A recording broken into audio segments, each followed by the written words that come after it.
It's Tuesday, July 29th, 2025. Consequences in Cincinnati. A warning for the United Kingdom and reform to another HHS entity. Next on the AM Update.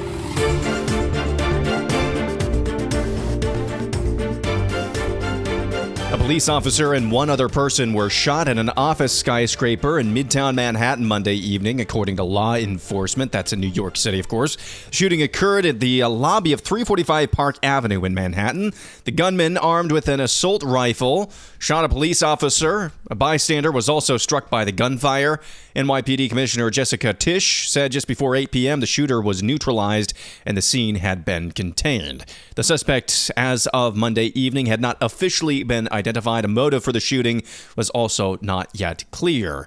It's a story I'm sure will be in the news cycle later on today. But first, 5 people have been charged over a vicious beatdown on a Cincinnati street after footage of the wild brawl went viral. The suspects' names were not released, and Cincinnati Police Chief Teresa Theetge declined to specify the charges, but cautioned more arrests were expected. She told reporters on Monday, quote, "We have 5 we charged and anticipate more." Saturday, she referred to the incident as merely a fight. According to online videos, the fight consisted of a mob stomping on the head of a man cowering on the downtown street while a woman was cold-cocked and knocked out with blood pouring out of her mouth. According to Ohio gubernatorial candidate Vivek Ramaswamy, that woman's name is Holly, and he spoke to her earlier yesterday. She's a single working mom who went to a friend's birthday party in downtown Cincinnati and was left motionless with blood coming out of her mouth on Friday night. He told Vivek Ramaswamy that not a single official, both in Cincinnati or statewide office, had contacted her. Also, according to Fox News, citing police sources in Cincinnati, 100 people were filming and watching those brutal attacks on those individuals on the streets of Cincinnati, and only one bothered to call the police. It sounds like they've started to charge and hold accountable some individuals. Moving to national news, a federal judge on Monday says Planned Parenthood clinics nationwide must continue to be reimbursed from Medicaid funding as the nation's largest baby-killing provider fights President Trump's administration over efforts to defund the organization in his signature tax legislation. So to reset this is a bill that became law. It was started in the House. All appropriations begin in the House. It went over to the Senate. The Senate approved the bill. It was signed into law by the President of the United States. And now an unelected district judge, federal judge, says, nuh-uh, can't do that. Got to do what I say.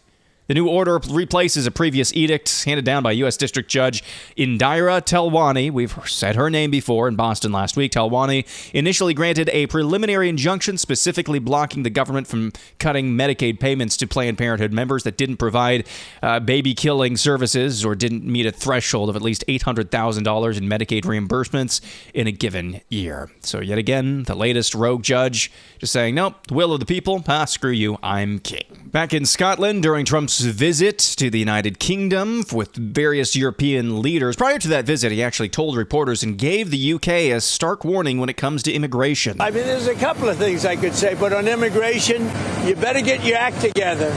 Or you're not going to have Europe anymore. You got to get your act together. And we, as you know, last month we had nobody entering our country. Nobody. Shut it down. And we took out a lot of bad people that got there with Biden. Biden was a total stiff. During President Trump's meeting with UK Prime Minister Keir Starmer, a reporter embarrassed Starmer to his face. The president makes it look easy dealing with illegal migration. You must be envious of his record in such a short period of time. Well, I think we've been discussing irregular, illegal migration is a huge issue in both our countries. In the United Kingdom, it is a real cause for concern, and that's why we must bear down on it. More details are coming out about the trade deal struck between the United States and the EU. Of course, that's separate from the United Kingdom for the last better part of the decade. We told you about that $600 billion investment over the United States over the course of just President Trump's term. That's a massive investment.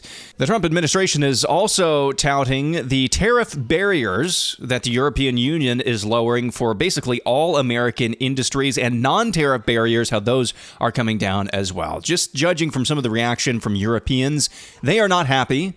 The Financial Times, which is one of the premier European and really global trade publications, They had a lengthy expose the other day about how President Trump just basically rolled over Europe and got a really, really good deal for the United States. So I'm not so, I'll pay attention to what the Trump administration says and the White House says and how they're touting this deal, but I pay more attention to the people who are more critical of a Trump administration and what they're saying, and they're saying the Europeans got rolled. Back at home, there's an ongoing push for amnesty, not only in the Republican Party, but also, of course, it's going to fool no one and surprise no one in the Democrat Party as well. Here's California Senator Alex Padilla. Because Trump has gone too far, even for his own supporters. When a father of 3 U.S. Marines is vilely beaten and detained, when U.S. citizens are arrested for no other offense than the color of their skin, when a farm worker who falls to their death during an ice raid, we know it's gone too far. No, it's not gone far enough, Senator Padilla. That's California Senator Alex Padilla talking about his push for amnesty. He says if illegals have been here 7 years or longer, they deserve to stay. Nope, that's not how this works. That's not how any of this works. Vice President JD Vance was in Canton, Ohio yesterday addressing a crowd and says that the issue of Jeffrey Epstein is now being used against MAGA. I got to make an observation that there's an interesting thing about this case that the American media seems to totally ignore. For 4 years, under Joe Biden's Department of Justice, the media didn't give a damn about the Epstein files or about the Epstein case. For literally 20 years, the story about this scumbag, and he is a scumbag pedophile, Jeffrey Epstein, he's dead now, but for 20 years, you had Obama and George W. Bush's Department of Justice go easy on this guy. They didn't fully investigate the case. They didn't show any curiosity about the case. And now Donald J. Trump is asking his Department of Justice to show full transparency. And somehow that's a criticism of Donald J. Trump and not Barack Obama and George W. Bush. So there's JD Vance saying that the issue of Epstein, it's been around for decades now, basically.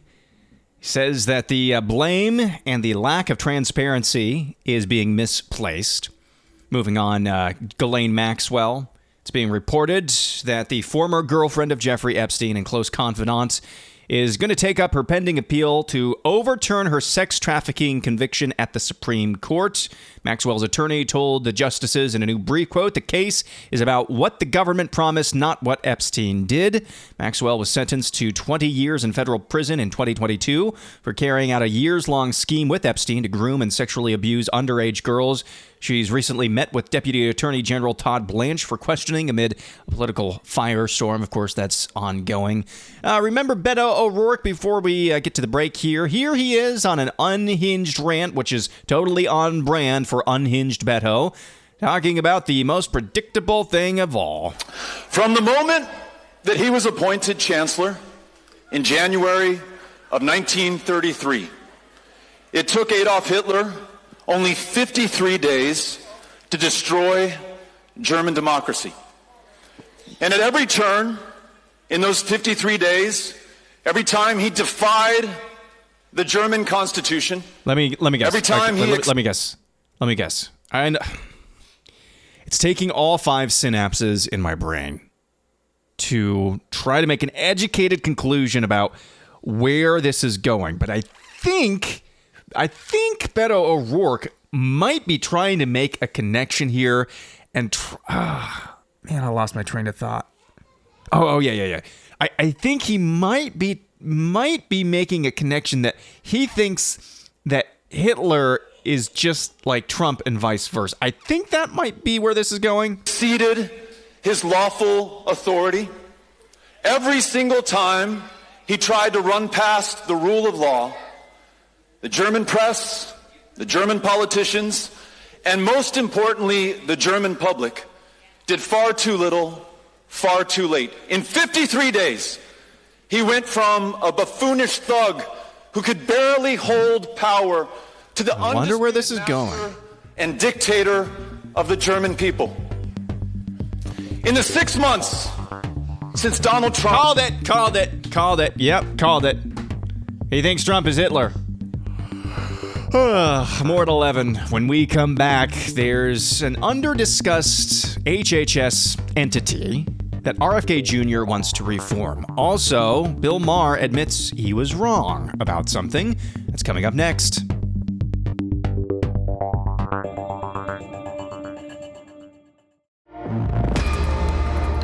Bill Maher says he got this thing wrong. I remember along with probably most people, was saying at the beginning, oh, by the 4th of July, somebody had a thing how the country was, the economy was going to be tanked by then. And I was kind of like, well, that seems right to me. But that didn't happen. Now, it could happen tomorrow. I'm just saying that's reality. So let's work first from the reality of that, not from I just hate Donald Trump. Because that's boring and doesn't get us anywhere and leads you to dishonesty. Because the truth is, I don't know what his strategy is. But look, the stock market is at record highs. I know not everybody lives by the stock market, but I also drive around. I don't see a country in a depression at all. I see people out there just living their lives.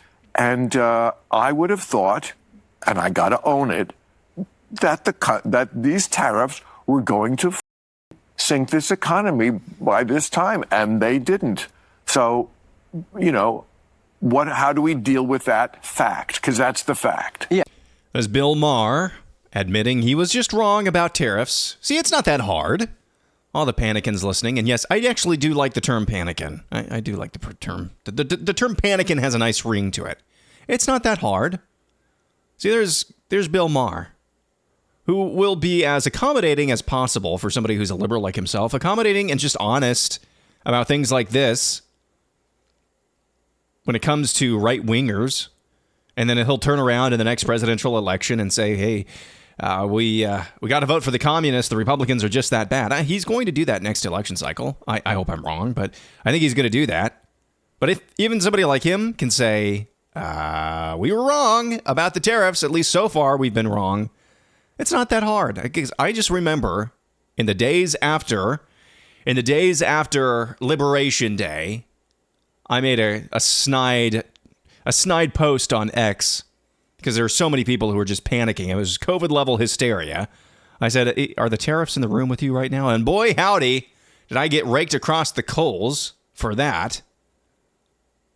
But those people are pretty quiet these days. Even people on the right are just coming at me. It's like, chill out. Let's let it play out. And so far, the letting it play out part has produced, at the very least, letting these tariffs play out, at least as a bargaining chip, has produced the status quo at the worst. So good on Bill Maher for actually admitting when he's wrong. Moving on, out west we go. A gunman opened fire Monday outside the largest casino in Reno, Nevada, killing 3 people and wounding 3 others before police shot the suspect and arrested him. The suspect had no known connection to the victims, and it was unclear if he was a guest or an employee at the Grand Sierra Resort, one of Reno's most prominent venues that has hosted concerts, sporting events, and a campaign rally by President Trump before the 2024 election. Near the California border and just east of Lake Tahoe, it's a popular summer tourist destination. Police are still trying to determine a motive for the shooting. So with that story and the story that we led off today's episode with, we'll be kind of connecting some dots in air analysis in just a few moments. But first, international news. I saw this story. I thought it was parody, but it's not. Story courtesy of GB News. A job role for a Sharia court administrative position advertised on a UK government website has sparked anger as members of Parliament blasted as incompatible with the way of British life. MPs have shared their outrage after discovering the job ad posted on the Department for Work and Pensions Find a Job platform for an annual salary of £23,000 at Manchester Community Centre in Didsbury.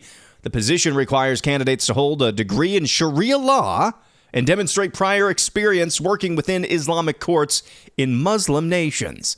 The job also seeks someone to handle administrative and secretarial duties for Manchester Sharia Council, including the management and coordination of social and Sharia-related services.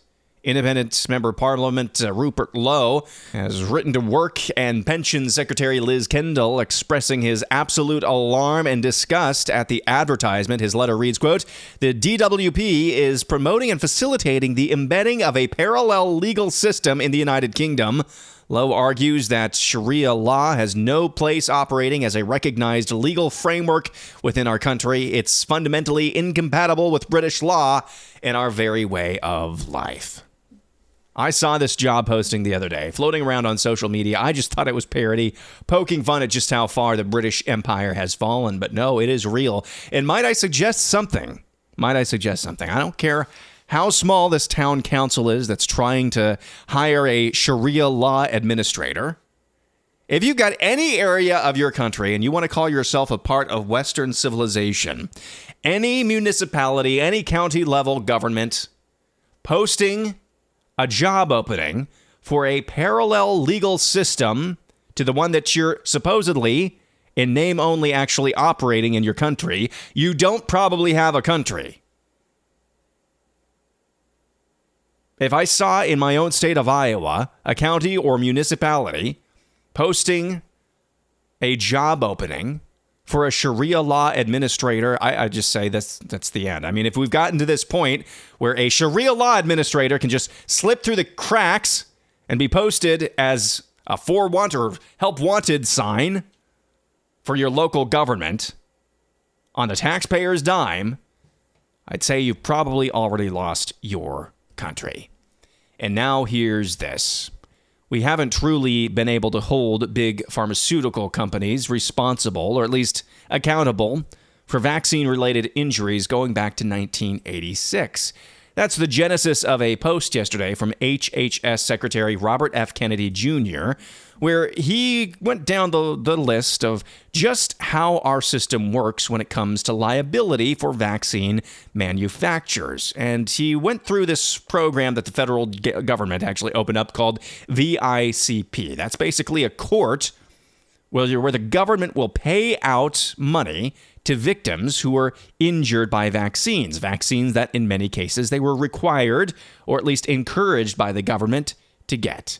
He joined Charlie Kirk yesterday to spell out just how corrupt that program has become and what he's going to do to fix it. Yeah, the Vaccine Injury Compensation Program, which was part of the Vaccine Act that was passed in 1986. And you know what happened back then, Charlie. The vaccine companies said they were getting sued at that point, and they were paying $200 in downstream liabilities, according to them, for every dollar that they made selling vaccines. And they went to Congress and said, we're going to stop making vaccines unless you give us immunity from liability. And Congress worked with the parents of vaccine-injured kids to come up with a solution, because the court solutions were not good for the vaccine-injured either, because they took so long. And so many of these parents are very, very desperate to get compensation and care for these, very, very needy kids. So they worked out a compromise solution where they would give the vaccine companies immunity from liability. So no matter how negligent they are, no matter how reckless, no matter how unnecessary their ingredients or their quality control, you can't sue them.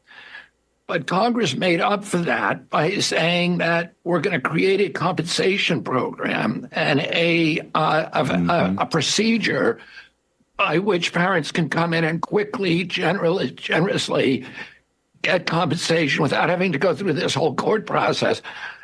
So it was well-intentioned, and in that the tie was supposed to go to the runner. So if there was a question about whether the injury was vaccine-related or not, they were supposed to compensate the child. Kennedy further spelled out in his post just how corrupt that system has become. He said in his post, quote, most of the special masters come from government. So these special masters actually overseeing vaccine injury reports reported to VICP, which is this government program designed to keep both pharmaceutical companies happy and be able to repair and restore any damage done by vaccines to those who have been injured by vaccines.